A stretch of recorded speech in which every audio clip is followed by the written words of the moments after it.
Bonjour, chers téléspectateurs de EMCI TV. Bienvenue à cette émission In Studio. Nous sommes toujours dans le cadre de notre série d'enseignements concernant les 5 fondements de la foi chrétienne basés sur la croix. Nous avons pu parler de l'héritage de la croix et lors de cette première émission, nous avons vraiment vu ce que Christ a accompli à la croix de Golgotha pour nous, en notre faveur. Lors de la deuxième émission, nous avons parlé de la foi qui nous permet d'hériter, de posséder cet héritage. Maintenant, dans notre troisième émission, que nous allons aborder aujourd'hui, nous parlerons de la puissance du sang de la croix, le sang de Jésus. Il y a tellement de choses à dire dessus, mais j'aimerais axer mon intervention sur des éléments essentiels pour que vous puissiez rester connectés toujours à la croix. Venez avec moi dans la première épître de Pierre, au chapitre 1, du verset 19 à 22. Première épître de Pierre, au chapitre 1, du verset 19 au verset 22. Mais par le sang de Jésus-Christ, comme d'un agneau sans défaut et sans tache, prédestiné avant la fondation du monde et manifesté à la fin des temps, à cause de vous, qui par lui croyez en Dieu, lequel l'a ressuscité des morts et lui a donné la gloire, en sorte que votre foi et votre espérance reposent sur Dieu. Ayant purifié vos âmes en obéissant à la vérité pour avoir un amour fraternel, sincère, aimez-vous ardemment les uns les autres de tout votre cœur. Il y a un élément ici très important au sujet du sang de Jésus que j'aimerais ressortir. C'est vrai qu'on a vu que le sang de Jésus efface nos transgressions. Parce que contrairement au sang des animaux, le sang des boucs, des taureaux et des agneaux innocents, soient-ils, qui étaient utilisés dans l'Ancien Testament, ne pouvaient pas effacer nos péchés, ne pouvaient pas effacer l'iniquité, les péchés de l'humanité.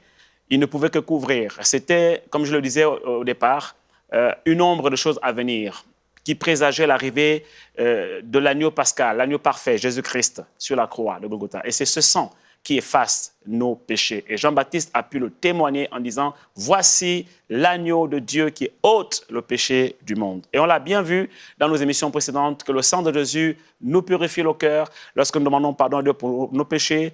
La Bible déclare que si nous confessons nos péchés, Dieu est fidèle et juste pour nous les pardonner et pour nous purifier le cœur de toute iniquité. Il nous purifie par le sang de Jésus. C'est le sang de Jésus qui efface nos péchés, nos transgressions. De sorte que là où notre péché était comme le cramoisi noir, que notre cœur devienne blanc, pur comme de la laine éclatante.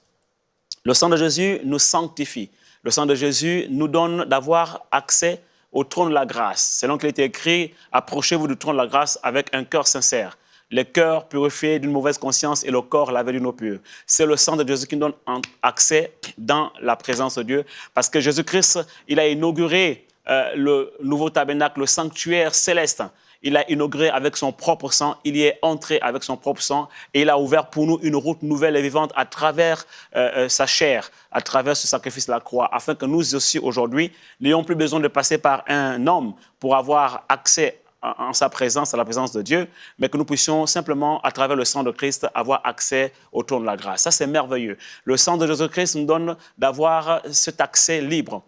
Parce que nos péchés ont été pardonnés, nos cœurs ont été purifiés par le sang de Christ et nous pouvons nous approcher de Dieu en tout état de conscience pure, sans condamnation, sans culpabilité. C'est important de le comprendre. Autrefois, Adam et Ève, quand ils ont péché, ils ont fui la présence de Dieu et Dieu a été obligé, pour les aider effectivement à avoir accès à sa présence, de tuer un animal et que ce sang vraiment puisse servir à la purification. C'était le premier sacrifice dans Genèse déjà, dès le commencement, qui a été vraiment fait pour que l'être humain puisse avoir le pardon des péchés, car sans effusion de sang, il n'y a point de pardon des péchés. Et nous voyons là que c'était là une ombre de choses à venir. Depuis la Genèse, ça présageait de l'arrivée du sacrifice de Christ, l'agneau parfait, l'agneau pascal.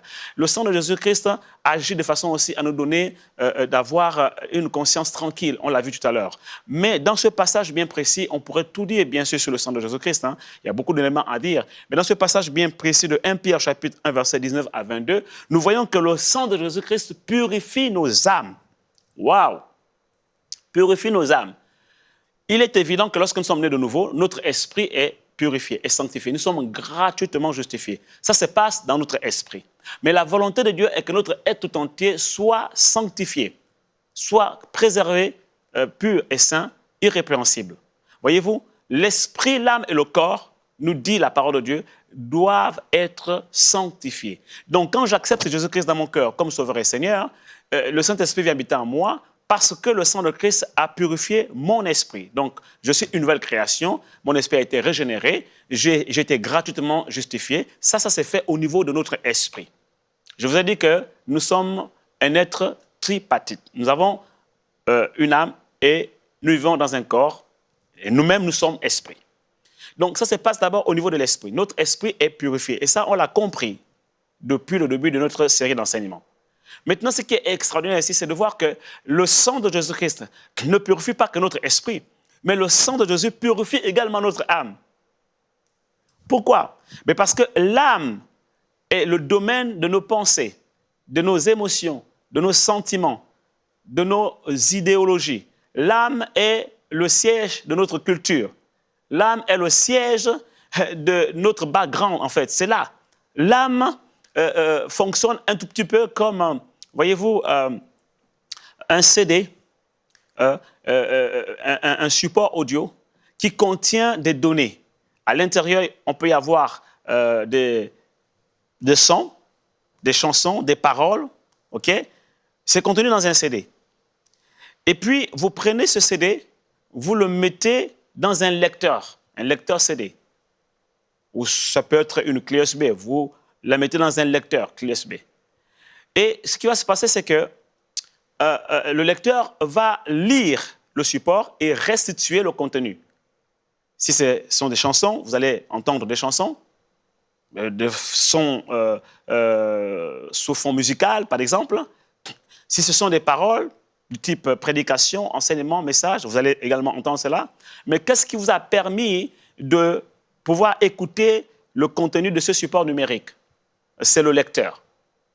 Eh bien, voyez-vous, notre âme fonctionne de la même manière. Notre esprit, ici, c'est la base de données. Nous avons tout ce que nous avons reçu en Christ, notre héritage est dans notre esprit. Maintenant, l'âme est chargée de traduire cela. L'âme est chargée de pouvoir exprimer cela. Comment exprimer cela? Par des sentiments, par des choses que l'on ressent. Par exemple, la présence du Saint-Esprit. Elle est en nous, dans notre esprit. Mais pour la ressentir, il faut que l'âme puisse exprimer par des sentiments ou des émotions en réalité, pour que nous puissions, dans notre corps maintenant, sentir la présence de Dieu. Voyez-vous, ça fonctionne comme ça en fait. Et si notre âme est chargée de plusieurs choses de notre passé, par exemple la culpabilité, par exemple la dépression, les mauvaises idéologies, conceptions, les fausses doctrines, les souillures de l'âme. Vous avez touché à des choses dans le monde et vous venez en Christ, l'âme n'est pas encore totalement transformée et il y a encore ces choses qui sont là, et cet héritage de la vaine manière de penser que nous avons hérité de nos pères, qui est encore dans l'âme.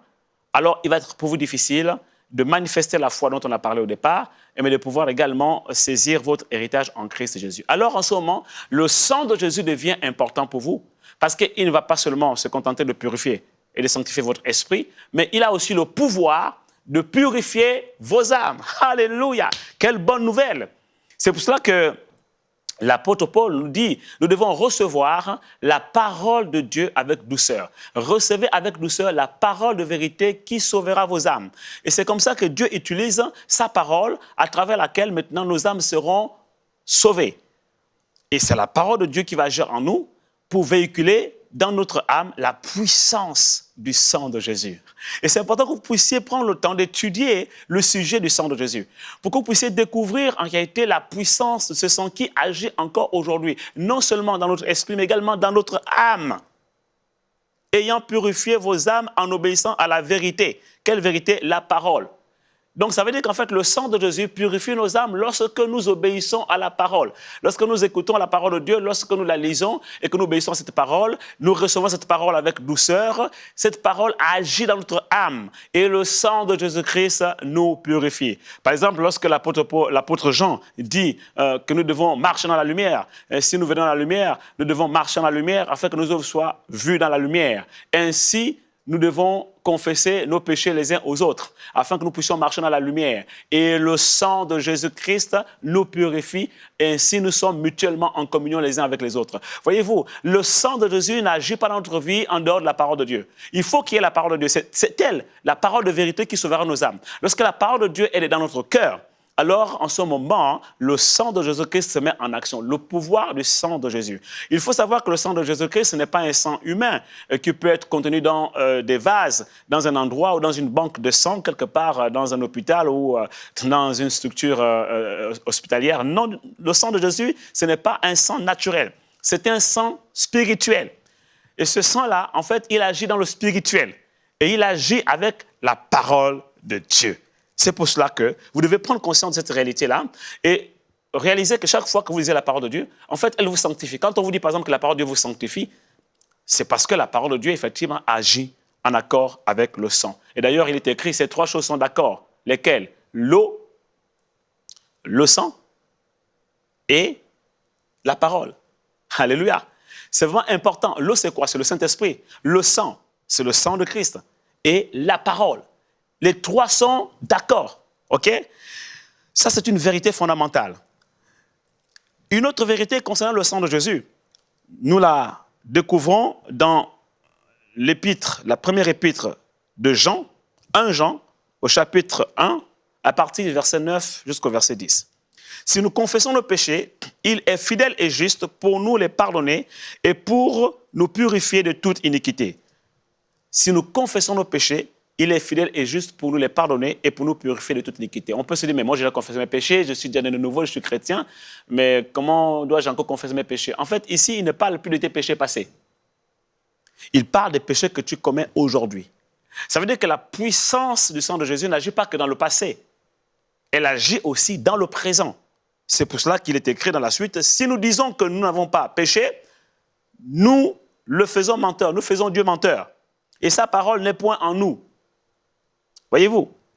Et toujours dans 1 Jean au chapitre 2, cette fois-ci, du verset 1 au verset 2, nous lisons « Mes petits enfants, je vous écris ces choses afin que vous ne péchiez point.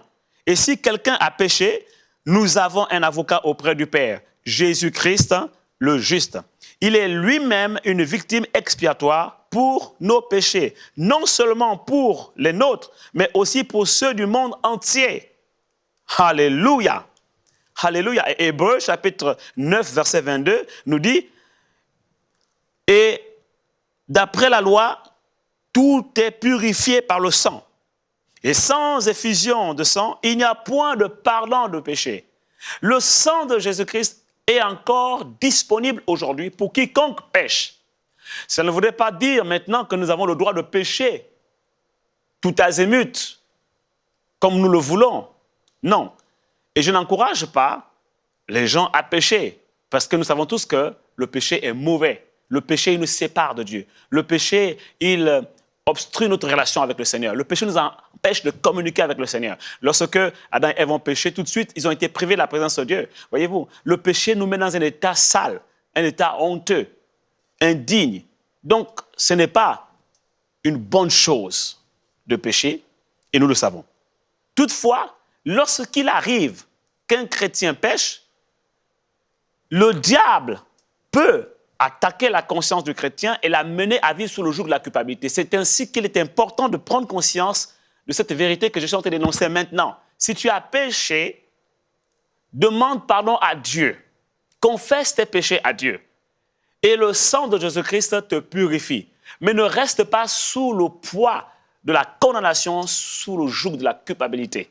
Parce que ça va t'empêcher d'avancer dans ta vie chrétienne. Ça va t'empêcher de prendre possession de ton héritage en Christ Jésus. La volonté parfaite de Dieu est que tu entres en possession de ton héritage. Maintenant, il peut arriver qu'il y ait des choses dans la vie qui soient un obstacle, notamment la condamnation, la culpabilité. Et en ce moment, l'enseignement que je suis en train de donner en cet instant devient une clé. Vraiment quelque chose de très important pour toi, de se dire, j'ai péché, d'accord, mais je dois me repentir sincèrement et demander pardon à Dieu. Lorsque nous disons, si tu confesses tes péchés, le mot confesser signifie, bien sûr, regretter d'abord au départ, demander pardon à Dieu, regretter, mais aussi abandonner. D'accord? Voilà, c'est important de comprendre ces choses-là. Et ainsi, le sang de Jésus-Christ nous purifie, car sans effusion de sang, il n'y a point de pardon de nos péchés. Merci Seigneur pour le sang de Jésus qui a coulé à la croix et qui est encore disponible aujourd'hui. On ne peut pas le trouver, certes, dans une banque de sang quelque part, dans un établissement hospitalier, mais on peut le trouver dans la présence de Dieu, on peut le trouver dans la parole de Dieu. Alléluia, parce que les trois sont d'accord, le sang, l'esprit et la parole. Ils agissent ensemble. Et chaque fois que je suis en communion avec ces trois éléments, je suis en communion avec le Père, je suis en communion avec le Fils, je suis en communion avec le Saint-Esprit, alors j'ai accès au sang de Christ à travers justement cette communion avec le Seigneur, avec la parole, avec le Saint-Esprit. Le sang de Jésus-Christ me purifie. Alléluia. Cette vérité est fondamentale. Je me souviens lorsque je venais de donner ma vie à Christ, comme plusieurs chrétiens, vous avez traversé certainement des moments de faiblesse. Et très souvent, lorsque je péchais, je me sentais tellement sale que je n'osais même plus prier. Je ne pouvais même plus prendre la Bible, l'ouvrir et la lire. Et dans mes débuts, dans mes premiers pas, mes débuts de conversion en Christ, c'était difficile pour moi. Je pouvais passer toute une semaine sans lire la parole de Dieu, sans prier, parce que j'avais péché. Jusqu'au jour où j'ai découvert cette vérité. Et j'ai compris que c'était un mensonge du diable. Voyez-vous, même quand Adam et Ève ont péché, en fait, c'est eux qui se sont sentis honteux et sales devant le Seigneur à cause de leur état. Mais Dieu ne les a pas abandonnés. Dieu est venu vers eux. Et Dieu a tout fait d'ailleurs pour que vraiment ils puissent avoir la rédemption, puisqu'il a tué un animal et il les a revêtus de la peau de bête. Et le sang qui a coulé, c'était le premier sacrifice pour l'effusion, le pardon de leurs péchés. Et Dieu nous veut dans sa présence. Le diable, il nous veut hors de la présence de Dieu. Et aussi longtemps qu'il nous gardera hors de la présence de Dieu, il a la victoire sur nous. Alors qu'est-ce qu'il fait? Il met dans nos cœurs la culpabilité, la condamnation. Mais si vous avez péché, alors repentez-vous. Demandez pardon à Dieu pour vos péchés et sachez que le sang de Christ vous purifie. Revenez au Seigneur et confessez. Parfois, il y a des péchés qui nécessitent d'être confessés en public.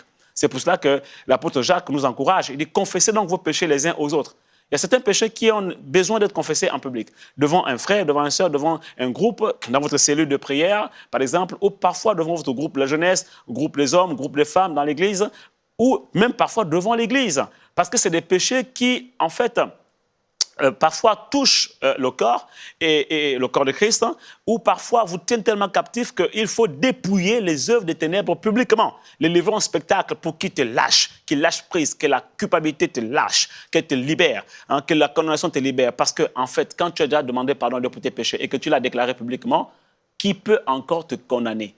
Qu'est-ce qu'on peut encore reprocher à quelqu'un qui s'est repenti? Mais quand tu les caches, alors là, c'est compliqué. Okay? Là, par contre, le diable trouve une zone d'action. Il sait qu'en ce moment, tu es dans les ténèbres et il te maintient là. Il te donne la culpabilité, il te maintient sous le joug de la culpabilité et il fait naître en toi tout sentiment de culpabilité, de honte. À chaque fois que tu es devant, par exemple, les frères et les sœurs dans l'église, et chaque fois qu'on va parler de quelque chose, tu seras toujours gêné parce que tu auras l'impression qu'en fait, c'est de toi qu'on parle, tu seras tellement mal à l'aise, tu ne seras pas libre.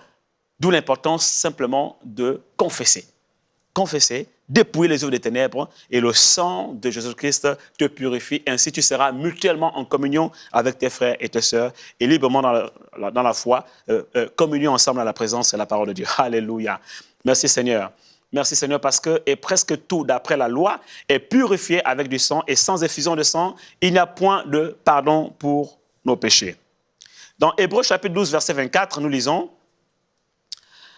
Hébreux 12, 24. Et Jésus, qui est le médiateur de la nouvelle alliance et du sang de l'aspersion, qui parle mieux que celui d'Abel. Le sang de Jésus parle mieux que celui d'Abel. Ça veut dire quoi? Ça veut dire, comme on l'a vu tout à l'heure, le sang de Jésus, ce n'est pas un sang naturel, c'est un sang spirituel. Et ce passage nous révèle que ce sang a une voix. A une voix.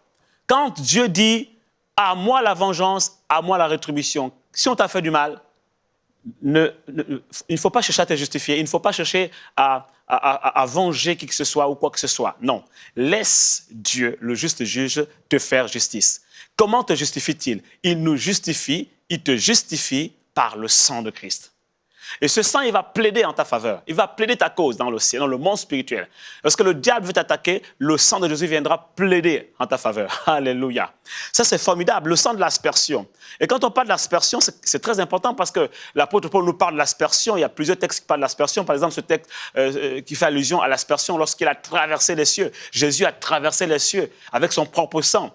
Il a traversé les cieux et il a fait l'aspersion. Et quand vous comprenez ce passage, vous comprenez qu'en réalité, il s'est passé quelque chose d'extraordinaire au monde spirituel. Lorsque Christ est monté, lors de l'ascension, je ne parle pas de l'ascension visible, mais je parle de l'ascension invisible, parce qu'il y a deux types d'ascension. L'ascension invisible et l'ascension visible. L'ascension invisible, c'est lorsque, avant d'apparaître à ses disciples, il est apparu aux deux Marie, Marie, mère de Jésus, et Marie de Magdala. Et c'était au cimetière, au tombeau. Et elles ont constaté la résurrection, elles ont vu le Seigneur. Elles ont été les premières à assister à la résurrection. Déjà, le tombeau était vide. Et après, quand ils ont vu le Seigneur plus tard, elles ont vu le Seigneur, elles ont voulu attraper, elles ont voulu le toucher. Mais Jésus, qu'est-ce qu'il a dit? Jésus a dit, ne me touche pas, parce que je ne suis pas encore monté vers mon Père. Et donc, c'est là qu'il a fait la première ascension. Il est monté, ce que moi j'appelle en réalité l'ascension secrète. Alléluia. Il est monté. Et quand il est monté, il est allé présenter à Dieu l'offrande de son sacrifice. C'est là que Hébreu nous dit qu'il a traversé les cieux et qu'il est entré dans le lieu très saint, dans ce tabernacle spirituel, ce tabernacle céleste. Il y est entré avec son propre sang et il a ouvert pour nous une route nouvelle et vivante à travers sa chair, à travers son sacrifice. Il y est entré avec son propre sang. Mais quand il est monté, il a traversé les cieux, nous dit la Bible. Il a traversé le premier ciel, il a traversé le second ciel, jusqu'au troisième ciel. Le premier ciel, c'est celui que nous voyons aujourd'hui, les nuages, l'atmosphère, le climat. Or, je suis en train de te dire aujourd'hui que le sang de Jésus est capable de purifier le climat du ciel sous lequel tu te trouves aujourd'hui, le ciel de ton pays. Il est capable de purifier l'atmosphère de ton pays. Il est capable de purifier l'atmosphère de ta maison. Il est capable de purifier l'air, cet air qui est pollué par toutes sortes de pollutions chimiques. Le sang de Jésus est capable de nous maintenir en bonne santé dans ce contexte, dans cette atmosphère si polluée. Et c'est grâce au sang de Jésus d'ailleurs que nous sommes encore en vie aujourd'hui. Si vous pouviez savoir tout ce qu'il y a comme pollution dans l'air autour de nous, si vous pouviez savoir tout ce qui est jeté, tout ce qui est envoyé dans l'air, vous réaliseriez, si vous aviez vraiment des microscopes, vous réaliserez que c'est réellement la grâce de Dieu qui nous garde. C'est réellement le sang de Jésus qui nous protège. Pourquoi? Parce que lorsqu'il a traversé le premier ciel, il a fait aussi l'aspersion. Alléluia. Le sang de Jésus est répandu et ce n'est pas une mauvaise chose quand tu pries le matin de pouvoir invoquer le sang de Jésus en disant « J'invoque le sang de Jésus dans l'air, dans l'atmosphère de la ville, dans l'atmosphère de mon pays, de ma nation. J'invoque le sang de Jésus. » Pourquoi? Parce que dans cette air, dans cette atmosphère, il y a aussi des esprits méchants qui agissent dans l'air. Et le sang de Jésus est assez puissant pour détruire les œuvres des ténèbres et des puissances qui agissent dans l'air. Alléluia. Le sang de Jésus a été aspergé dans le premier ciel. Il a aussi été aspergé dans le second ciel. Et le second ciel, c'est le trône de Satan. C'est là que siège le diable, le royaume des ténèbres.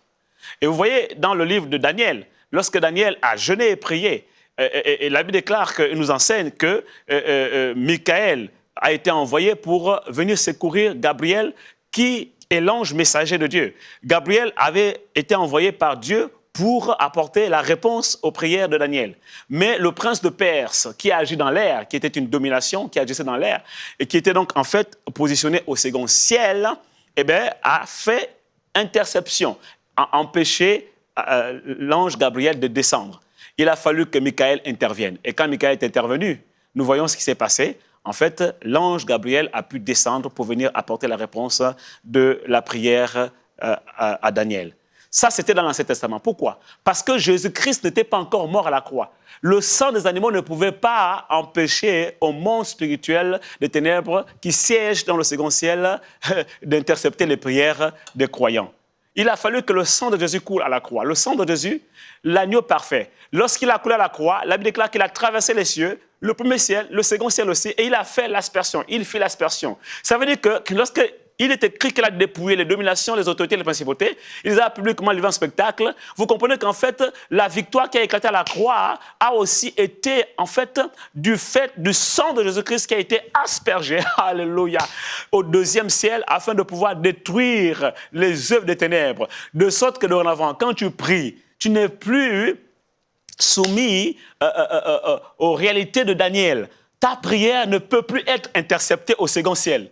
Ta prière monte de la terre jusqu'au troisième ciel sans être interrompue, sans être interceptée par un quelconque esprit agissant dans l'air ou encore logé au second ciel. Pourquoi? Parce que Jésus-Christ a traversé les cieux avec son propre sang et il fit l'aspersion. Alléluia. Ça veut dire que les prières des saints, nous qui sommes nés de nouveau aujourd'hui, qui avons accès vraiment au sacrifice de la croix, nos prières sont marquées du sceau du sang de l'agneau. Et lorsque nous prions, ces prières montent avec le sang. Elles sont marquées par le sang. Et tous les esprits qui agissent dans l'air, les esprits méchants qui agissent dans l'air, les esprits qui sont logés dans le deuxième ciel, le second ciel, tous quand ils voient nos prières arriver, ils se mettent au garde à vous. Gloire à Dieu, alléluia. Ils laissent passer nos prières. Ils ne peuvent plus les interrompre. Ils ne peuvent plus les intercepter comme dans le cas de Daniel. Parce que nous sommes dans la nouvelle alliance. L'alliance par le sang de Christ, celle qui est basée sur des meilleures promesses. Waouh, quelle merveilleuse révélation. Ça me donne une assurance lorsque je prie, de savoir que ma prière sera exaucée. Et je peux m'approcher du trône de la grâce avec assurance. Parce que mon cœur est purifié par le sang de Christ. Mon corps est lavé d'une eau pure. Et je sais que ma prière, elle monte de la terre jusqu'au ciel de Dieu, sans interruption. Parce que le diable ne peut plus interrompre mes prières. Les démons ne peuvent plus interrompre mes prières. Ça, c'était au temps de Daniel. Parce que Jésus-Christ n'était pas encore mort à la croix. Parce que les animaux, leur sang ne pouvait pas interrompre l'action du diable. Mais le sang de Jésus, qui purifie mon cœur, qui me donne le pardon de mes péchés, qui m'accorde la rémission, ce sang a le pouvoir, dans le monde spirituel, de plaider en ma faveur et de pouvoir faire en sorte que mes prières montent de la terre jusqu'au ciel sans interruption. Le sang de Jésus-Christ. Alléluia. J'ai tellement de joie lorsque je vous partage ces vérités spirituelles. Et je prie que la même assurance imprègne vos cœurs maintenant dans le nom puissant de Jésus. Quand vous priez, ayez l'assurance. Soyez confiants que Dieu vous écoute et que le diable ne peut même pas interrompre vos prières, qu'elles montent jusqu'au ciel de Dieu et que Dieu les recueille dans sa coupe de prière. Vous serez exaucés de toutes les prières que vous avez faites depuis jusqu'à ce jour, au nom de Jésus. Vous serez exaucés parce que maintenant vous avez découvert une vérité. Elle vous a franchi. Vos prières sont marquées du sang de l'agneau. Elles montent vers le ciel sans interruption au nom de Jésus qui Nazareth. Alléluia. Le sang de Jésus a une voix qui parle. Pourquoi? Pour plaider en notre faveur et pour crier vengeance contre nos ennemis. Ce n'est pas à nous de crier vengeance, mais c'est au sang de Jésus de crier vengeance. Le sang de Jésus crie plus fort que celui d'Abel. Face à nos ennemis, il crie vengeance. Mais face à nos frères et sœurs, il crie pardon. Il crie miséricorde. Il crie amour. Il crie bonté. Alléluia. Face aux êtres humains sur la terre, il crie amour. Il crie bonté. Il crie miséricorde. La voix du sang se fait retentir. Pourquoi? Parce que le sang de Jésus, amen, amen, a une voix qui parle plus fort que la voix du sang d'Abel. Waouh! Merci Saint-Esprit pour cette révélation. Et je bénis le Seigneur vraiment pour la puissance du sang de Jésus qui agit également dans la guérison. J'ai été vraiment moi-même sujet de la guérison par le sang de Christ. Je souffrais d'une maladie de sang. J'aurai l'occasion de vous faire le témoignage durant peut-être les prochaines émissions. Mais lorsque je suis passé par les eaux du baptême, et j'ai accepté le sacrifice de Christ à la croix de Golgotha, le sang de Christ m'a purifié. J'ai été guéri d'une maladie de sang. La maladie de sang, je vous expliquerai, c'était une maladie, en fait, c'était un neuropalu.